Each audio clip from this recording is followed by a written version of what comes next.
காதல்னு சொன்னால் புரியுமா?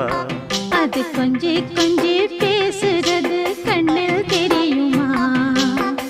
உலகே அழிஞ்சாலும்